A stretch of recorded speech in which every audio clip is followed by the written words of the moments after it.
क्यों है ओम एक रहस्यमयी ध्वनि? हमें पता है कि ओम एक पावरफुल मंत्र, शब्द और ध्वनि है जिसे नई ऊर्जा, सकारात्मकता और मन की शांति के लिए उच्चारित किया जाता है। लेकिन इस ओम मंत्र में इतनी ऊर्जा क्यों है? कौन है इस ओम मंत्र को बनाने वाला? क्या सभी ध्वनियां ओम मंत्र से ही निकली है? क्या ओम स्वयं परमेश्वर है? क्यों ओम को शब्द ब्रह्म, नाद ब्रह्म और अक्षर ब्रह्म कहा जाता है?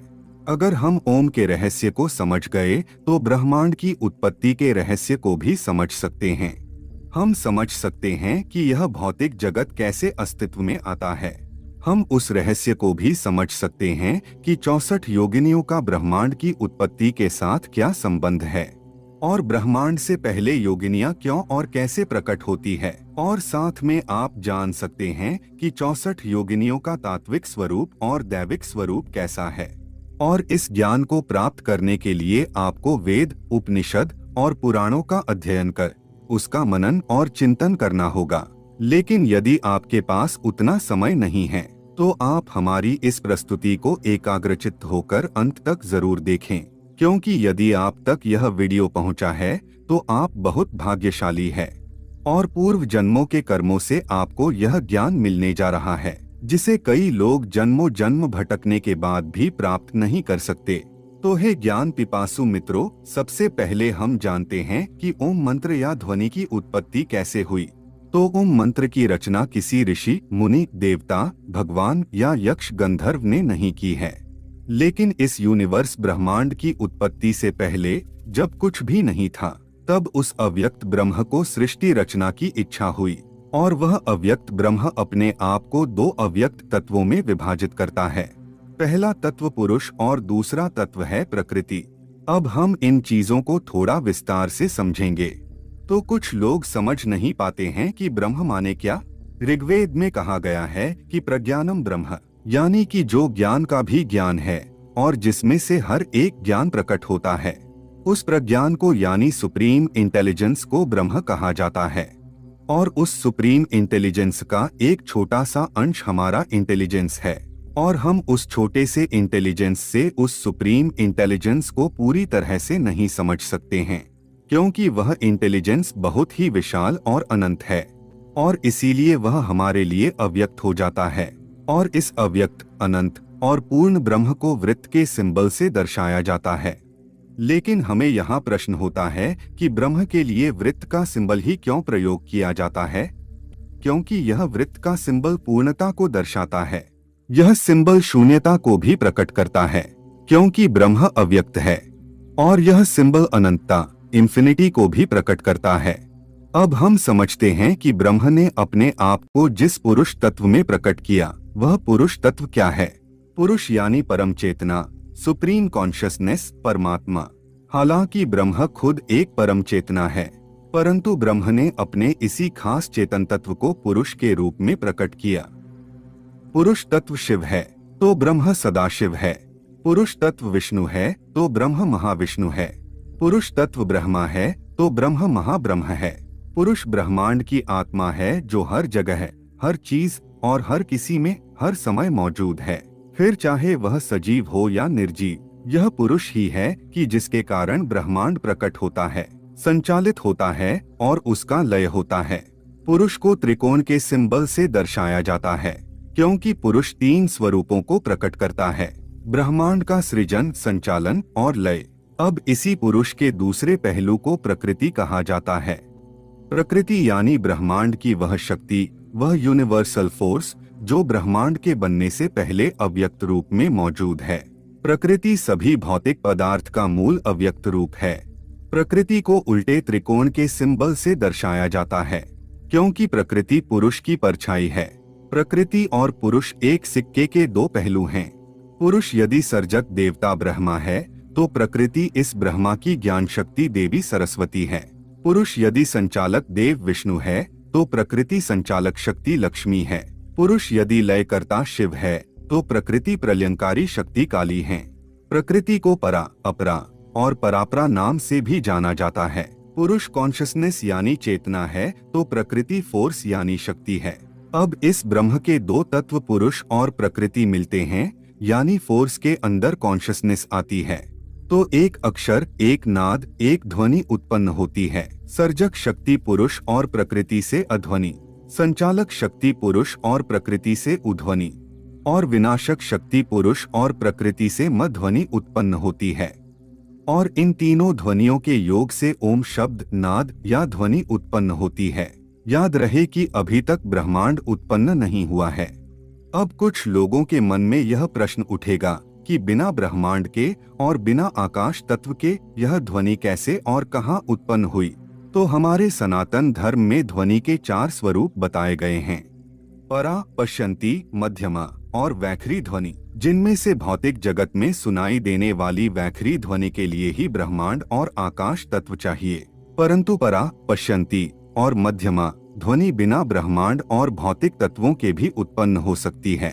और यह जो सबसे पहले ओम की ध्वनि उत्पन्न हुई, वह भौतिक जगत में हम जो ध्वनि सुन रहे हैं वैसे नहीं, लेकिन अत्यंत सूक्ष्म और अव्यक्त थी। ब्रह्म ने जो सृष्टि रचना का सोचा था, इच्छा की थी, वह पराध्वनि है, जिसे परावाक कहा जाता है, जिसे हम एक्सप्लेन नहीं कर सकते कि ब्रह्म ने कैसे सोचा और कैसे इच्छा की। पुरुष और प्रकृति के मिलन से जो ध्वनि उत्पन्न हुई उसे पश्यंती ध्वनि या पश्यंती वाक कहते हैं, जिसे हम मन के माध्यम से सोच सकते हैं, लेकिन कभी भी उसकी जांच, परख या उसे क्रिएट नहीं कर सकते। अब आगे इस ओम जिससे बना है, उस अध्वनि, उध्वनि और मध्वनि के तरंगों के अलग अलग जुड़ने से नई ध्वनियां उत्पन्न होने लगी, और इस प्रकार कुल 64 प्राकृतिक ध्वनियां उत्पन्न हुई। और यह ध्वनियां एक दूसरे के साथ जुड़ने से यानी एक दूसरे के योग से बनी, इसलिए उन्हें योगिनियां कहा जाता है। और यह 64 योगिनियों का ध्वनि रूप में तात्विक स्वरूप है, उनका दैविक स्वरूप अलग होता है। और इन्हीं 64 प्राकृतिक ध्वनियों से संस्कृत भाषा बनी है, और इसीलिए संस्कृत देव भाषा है। और इस प्रकार ब्रह्मांड बनने से पहले 64 योगिनियां उत्पन्न होती है, और इसका सबूत हमें कई प्राचीन भजनों में मिलता है, जैसे कि पृथ्वी पहले तुम्हारा वास, युग पहले प्रगति माँ योगिनी, धन्य माँ तू योगिनी, धन्य माँ भवानी। तो अभी तक ब्रह्मांड उत्पन्न नहीं हुआ है, और यह सब अत्यंत सूक्ष्म और अव्यक्त रूप में है। यह सब अव्यक्त ब्रह्मांड यानी हिरण्यगर्भ के अंदर यानी कॉस्मिक एग के अंदर हो रहा है। अब इन 64 योगिनियां रूपी 64 ध्वनियां पुरुष और प्रकृति के मिलन की प्रक्रिया से उत्पन्न हुई है। और प्रकृति और पुरुष को जिस त्रिकोण के सिंबल से दर्शाया जाता है, उसका आकार डमरू जैसा है। और इस शिव और शक्ति, पुरुष और प्रकृति के कॉस्मिक डमरू से यह सारी दुनिया उत्पन्न हुई, और इसे महेश्वर सूत्र में बताया गया है। चलिए हम आपको वैखरी वाक में सुनाते हैं कि वह ध्वनियां डमरू से निकलने पर कैसे सुनाई देती है।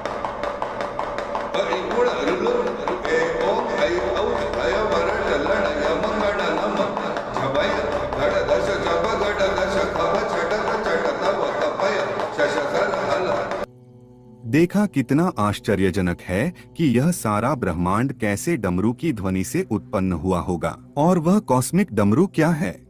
अब हम आगे बात करें 64 ध्वनि रूपी योगिनियों की।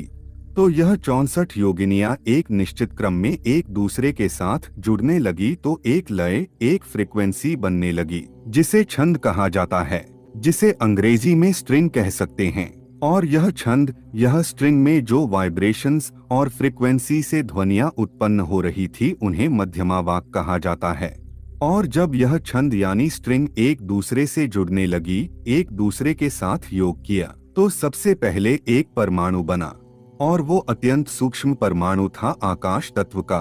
और इस परमाणु के बनते ही वायु, तेज, जल और पृथ्वी के भी परमाणु एक साथ बनने लगे, और एक प्रचंड विस्फोट हुआ, जिसे विज्ञान की भाषा में बिग बैंग कहा जाता है।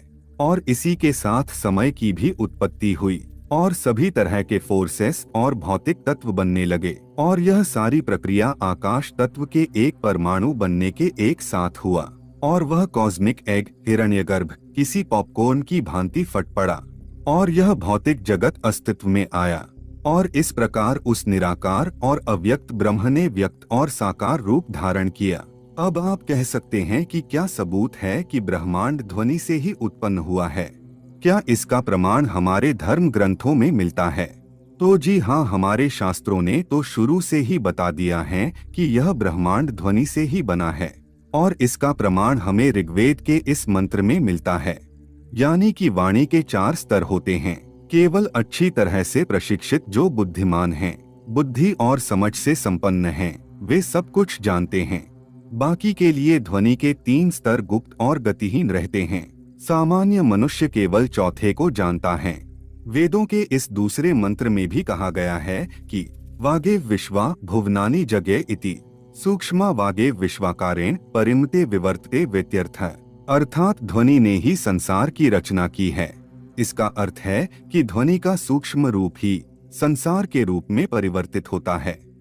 आगे बताया है कि वाचैव विश्वम बहुरूपम निबद्धम तदेतदेकम प्रविभज्यो भुंक्ते इति, यानी कि अनेक रूपों वाला यह संसार केवल ध्वनि से ही बना है और इसका विभाजन होने पर एक भाग का अनुभव होता है। महान दार्शनिक और व्याकरणविद भर्तृहरि भी अपने ग्रंथ में कहते हैं कि वागे विश्व भुवनानि जन्मे, अर्थात यह वाक ही है जिसने सभी संसारों का निर्माण किया है। इसी प्रकार तंत्र में यह कहा जाता है कि अर्थ सृष्टः पुरम शब्द सृष्टि ही, यानी कि ब्रह्मांड आदिम स्पंदन द्वारा गति में स्थापित किया गया था और ब्रह्मांड की सभी वस्तुएं ध्वनि द्वारा बनाई गई हैं। तो ऐसे कई सारे मंत्र और सूत्र है जो बताते हैं कि ब्रह्मांड का निर्माण ओम रूपी मंत्र ध्वनि से हुआ है, और इसीलिए ब्रह्म को नाद ब्रह्म, शब्द ब्रह्म और अक्षर ब्रह्म कहा जाता है। अब हमें आगे यह भी समझना होगा कि परा, पश्यन्ति, मध्यमा और वैखरी ध्वनि कैसी होती है और ब्रह्मांड में तथा हमारे शरीर में वह कैसे प्रकट होती है। साथ में यह भी जानना होगा कि 64 योगिनियों का दैविक स्वरूप कैसा है और वह 64 योगिनियां कौन कौन सी है। तो कमेंट में हमें बताएं कि सबसे पहले आप क्या जानना चाहते हैं, 64 योगिनियों के बारे में या फिर 4 ध्वनियों के बारे में। हमारा आपसे अनुरोध है कि इस सनातनी ज्ञान को ज्यादा से ज्यादा शेयर करें और ऐसी महत्वपूर्ण जानकारी के लिए प्रस्तुति को लाइक कर चैनल को सब्सक्राइब अवश्य करें। धन्यवाद।